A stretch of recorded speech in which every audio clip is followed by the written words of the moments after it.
So mga master, nandito tayo ngayon sa motor natin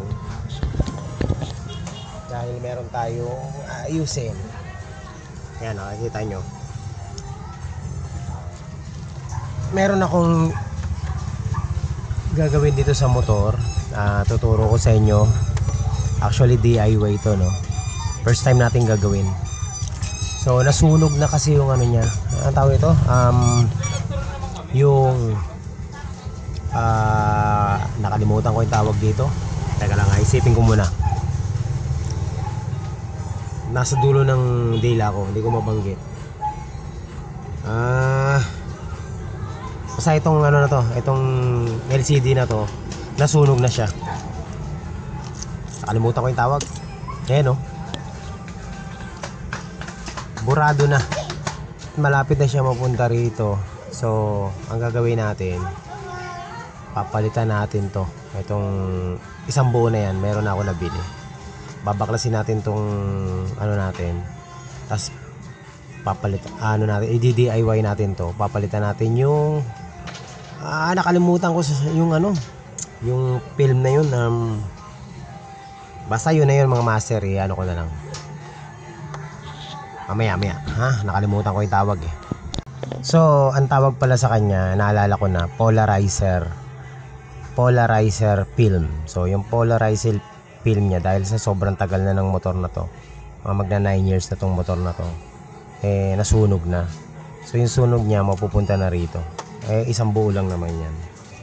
So ang gagawin natin is i-DIY natin. So babaklasin natin tong panel na to, itong buong panel, tapos tatanggalin natin yung polarizer film na yan, tapos papalitan natin ng bago.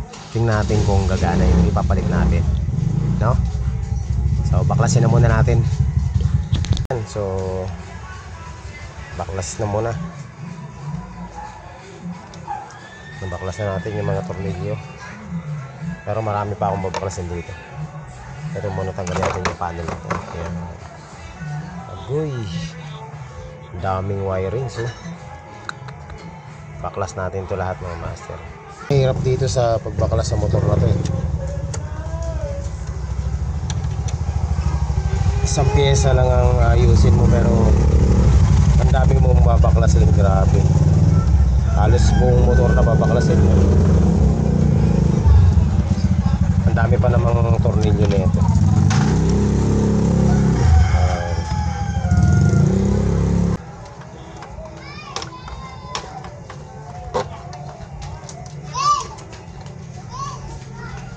Na, baklas na.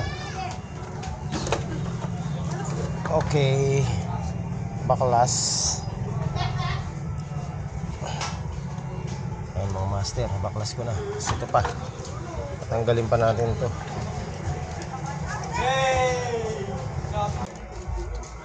Yan mga master, baklasi.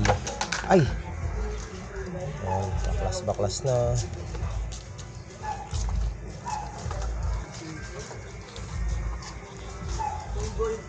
Grabe, dami kong babaklasin.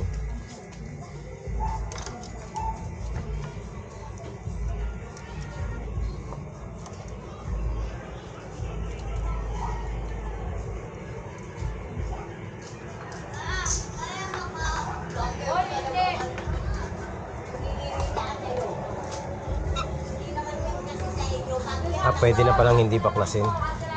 Dudukutin ko na lang. So natanggal na natin yung tatlong screw, tatlong nut. Polarized screen nya burado na, malapit na, papunta na siya rito. So kakainin niya yan, buo yan. So mas maganda agapan na natin.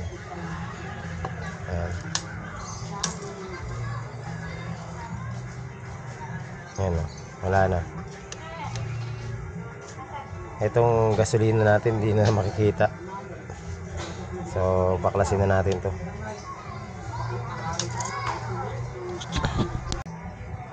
So ayan mga master, natanggal na natin.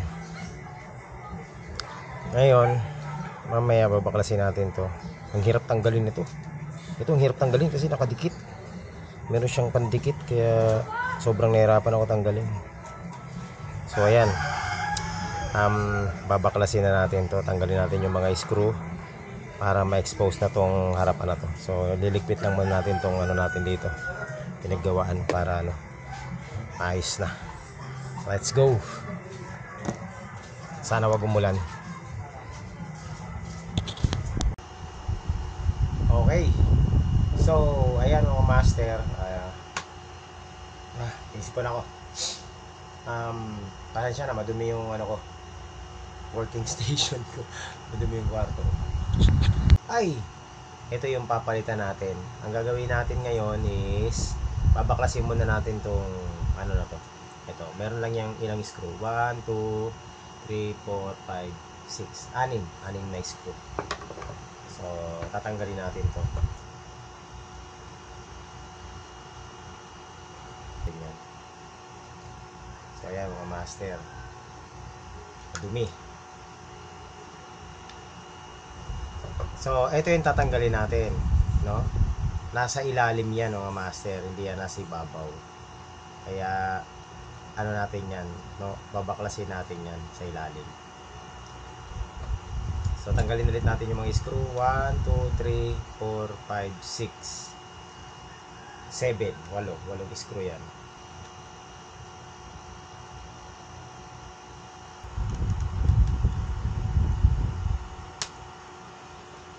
Yun, tatanggal ko na. So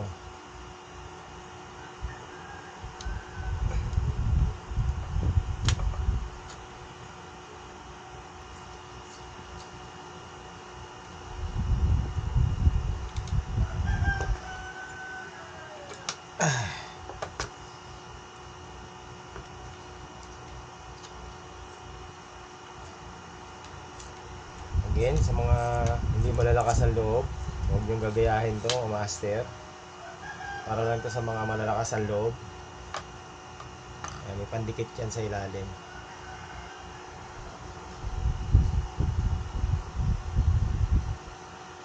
Dito natin lagay. Ayan, access na natin.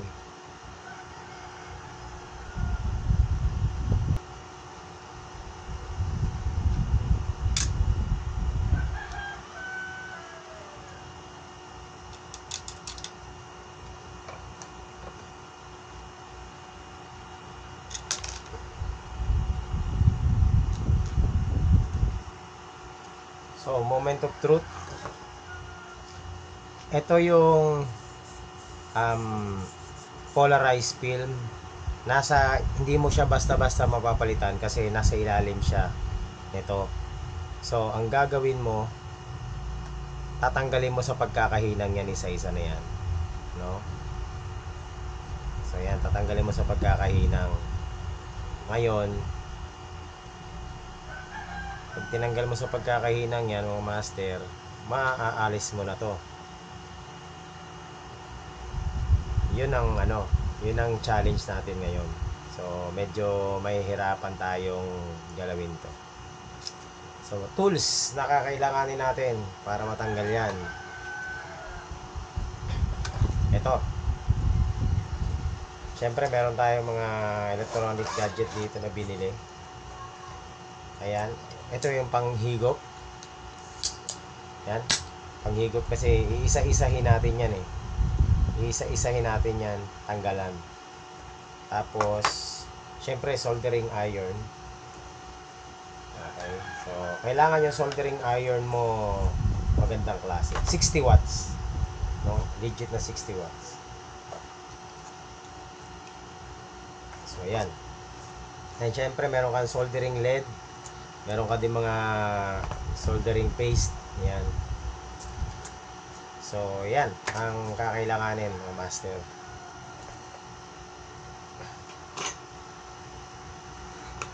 Ito na malupit na ano natin, DIY. First time tayong gagawa nito. Mukha namang pinakuan. Testingin ko lang.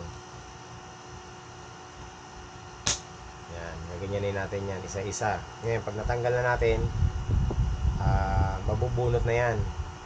Ito yung polarized na film. Kakabit natin yan dito. Yan, sakto-sakto. Binili ko ito sa Shopee. Parehong pareho yan, oh.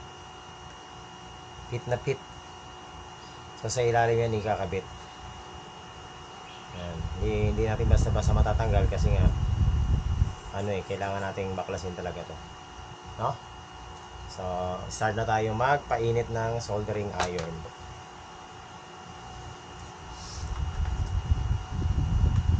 Ito na gagamitin ko.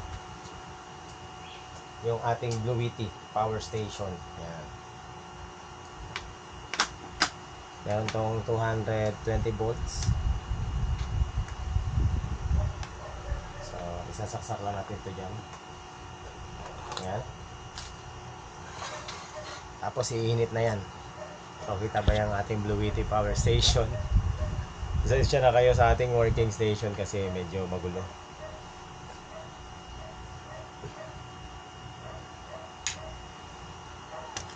So, ayan, mga master. Again, hihinangin natin isa-isa yan, no? Ito. Medyo malabo yung mata ko eh. Sana maano natin, no? So, again mga master, kasi ito maliliit yung mga paa nito. Kailangan pumili ka ng tip ng soldering iron mo. Yung tip niya kailangan matulis, no? Ayan. So, ilalagay natin to dito sa dulo. Okay, ayun.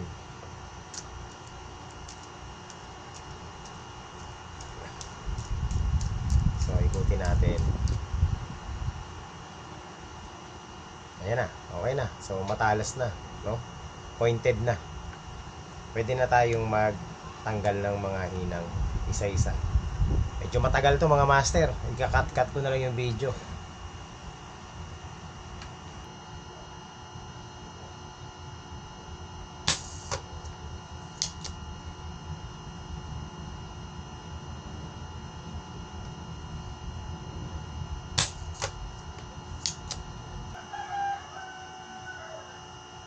First time natin to ginawa mo master.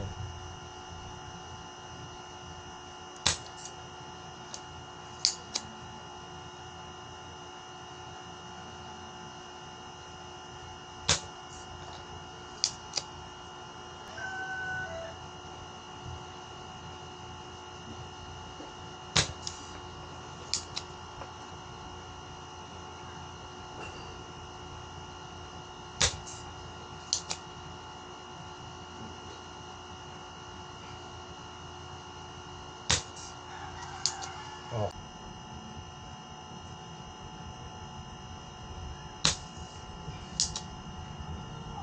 Bahan mo talaga.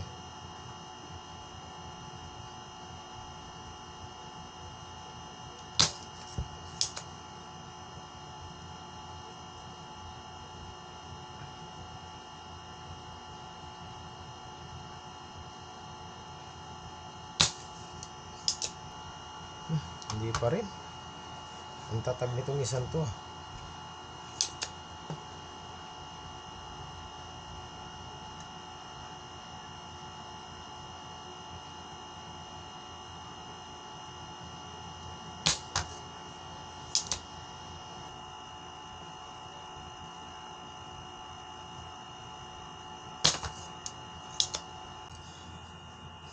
Grabe mga master, ang hirap pala nito.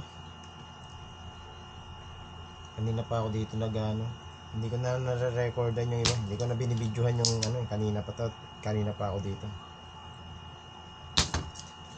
Ang hirap tanggalin ng mga paa. Kasi kailangan malinis talaga dahil sumasabit yung mga ribaba.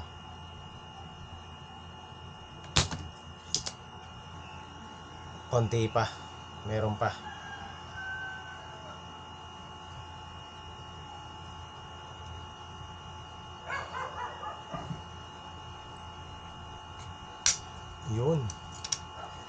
Yun mga master, sa wakas natanggal ko din. So ito na yung natin, yung kailangan natin tanggalan. Grabe ang lupit. Imagine niyo ang daming mga paa niyan. So tatanggalin natin tong ilalim. Tapos papalitan natin ng yun na nga. Kakabit natin pag ganyan. Ngayon, kailangan natin to tanggalin. Meron tong pandikit eh. Sana hindi na natin kailanganin ng tawag nito.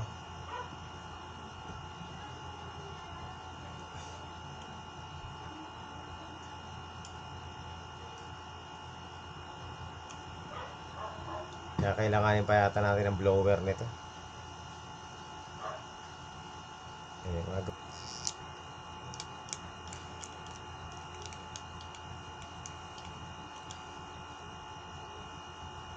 Nasunog na talaga siya eh. Oh.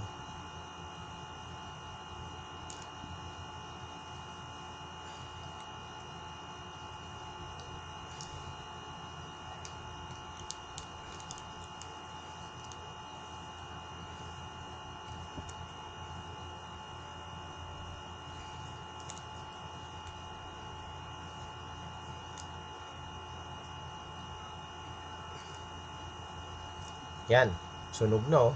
Ayan oh. Mamutiin eh.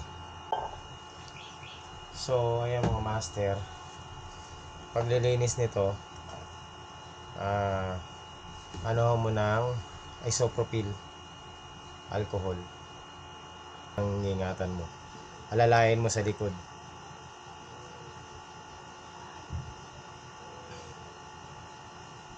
Kasi pag hindi mo inalalayan yan, magkakrak yan. Pag nabasag, bili ka ng buong panel. Ayan. So, nadali ko rin mga master, oh. Malinis na. Pupunasan ulit natin ng isopropyl alcohol, tapos patutuyuin natin, tapos ikakabit na natin tong polarized film.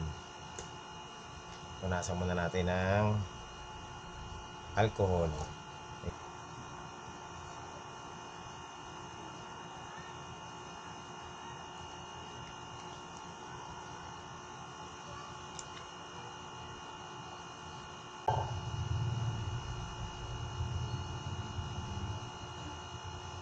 So ayan mga master, natanggal ko na rin yung film.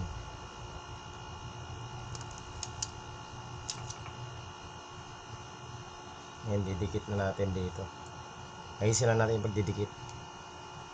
Kailangan saktong-sakto.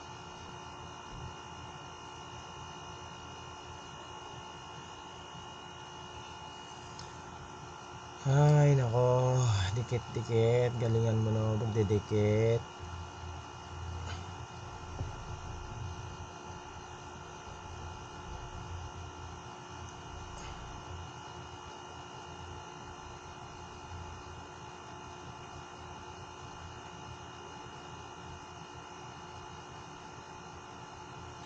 Yun.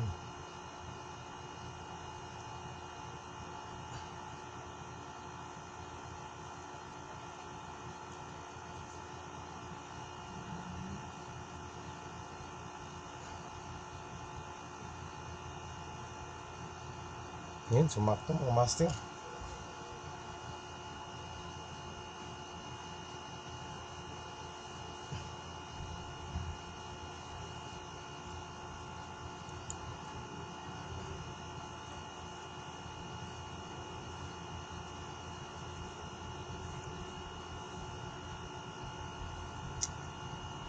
Okay, sakto.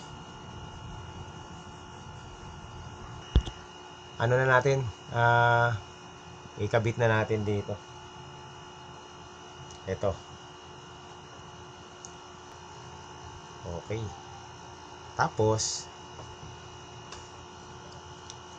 papasok natin ulit dito. Sana nakikita nyo, no? Kita nyo ba? Kita naman, no? Tingnan ko nga. Yung ilaw natin, yung ilaw.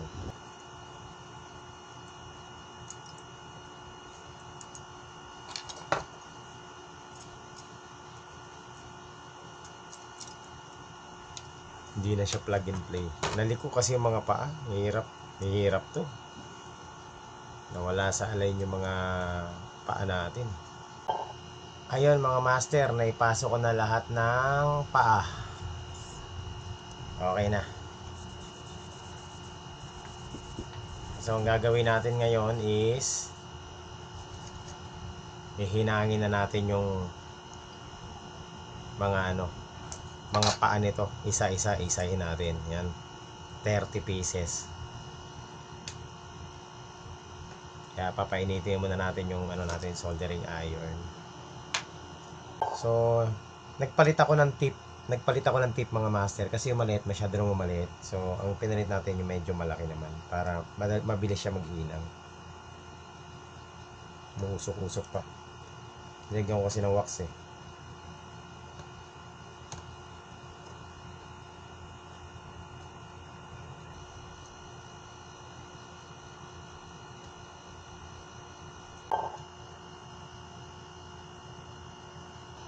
Ay, nako, nakakaduling.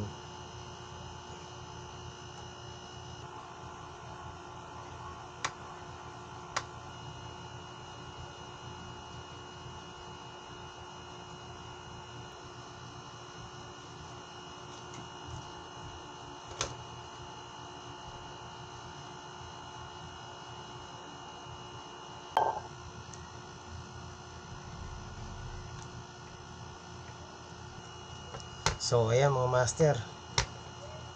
Ano na? All done na. Sikip na. So, natapos din natin ang paghihinang natin. Natagalan tayo sa paghihinang kasi ang liliit talaga. Tsaka hindi ko makita. Naduduling ako. Pero, ganun pa man, okay na rin. Okay. So, kakabit na natin yung mga parte. Patayin lang natin itong Yan. So, gagawin natin, punasan muna natin, punasan natin to. Punas.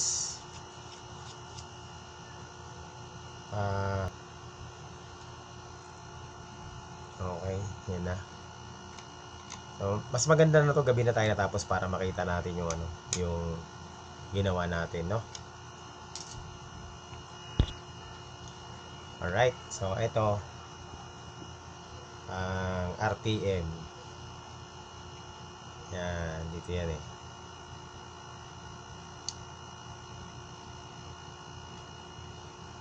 Ayusin na natin.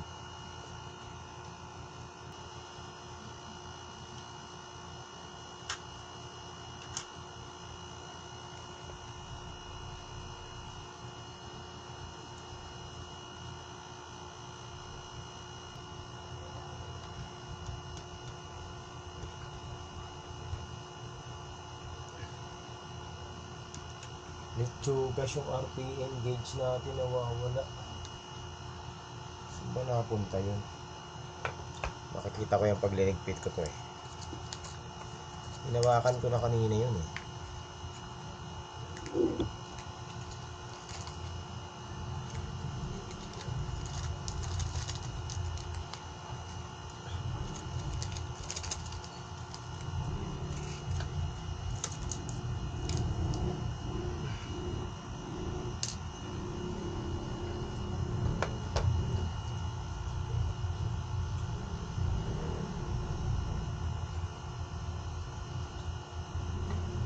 Yan lang yan.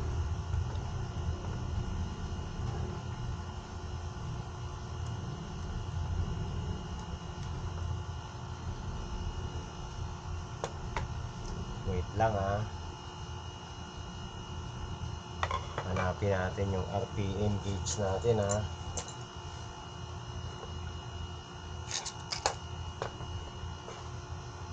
Tabi na natin to. Tabi na natin to. Tabi na natin to. Para magkaroon. Hindi pa tayo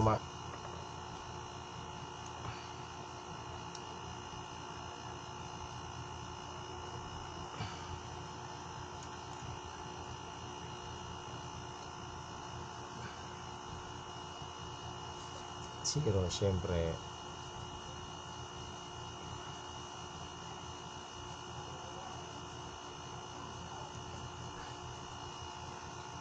Yan.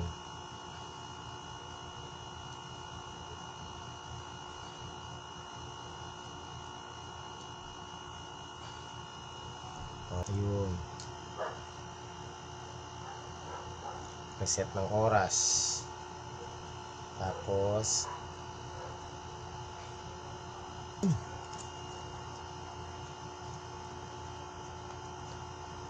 ayos.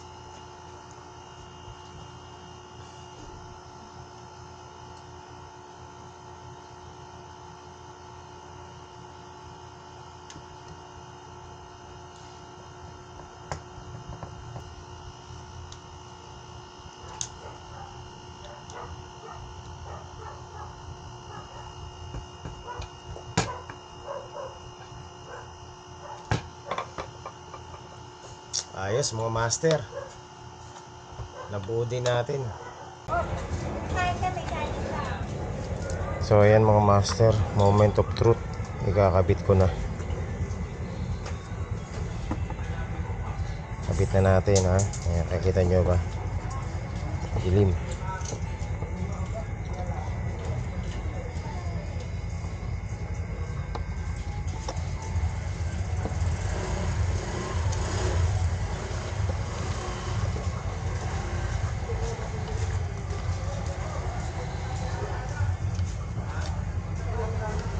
Ayan, sana okay na. Tingnan natin. Sana okay. Ayun. Patayin ko yung ilaw. Ayan mga master, oh, gumagana na. May check engine nga lang. Speedometer yan. Okay, so nagkaroon ng check engine. Mamaya ayusin natin yung check engine na yan. I-reset lang natin yan. Okay, so gumagana yung lahat. Ayan na, hindi na siya sunog. Okay na. Very nice.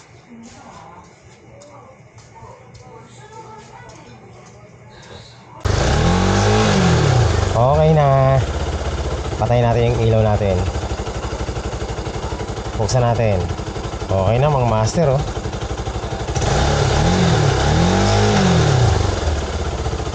Natsambahan na naman natin. So ayan mga master, maraming salamat sa pagtsatsaga nyo, panonood. Natsambahan na naman natin ang ating DIY. Bago na ulit.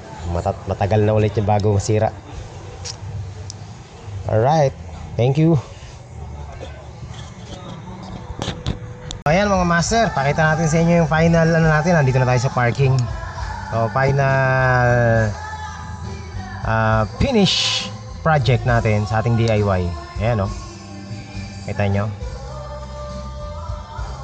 Okay na, malinaw na. Buo na ulit yung ano natin, gauge. Wala nang sunog dito sa gilid. So ayan lang mga master, maraming salamat sa panonood nyo. At grabe, first time kong gumawa ng ganito. Napakaraming paa, 30 perasong paa yung hininang natin. Sobrang hirap kasi nagkakanduling-duling na ako eh. But anyway, yan, natapos naman natin ng maayos. At maganda yung kinalabasan, na buo natin ulit yung ating panel. So brand new na ulit mga master, back to stock. Alright, so yun lang, maraming salamat sa inyo lahat sa panonood. At sana meron kayo natutunan kahit papano dito sa ating DIY dun sa may mga RS200. Okay, thank you po and God bless sa inyo lahat. Bye bye.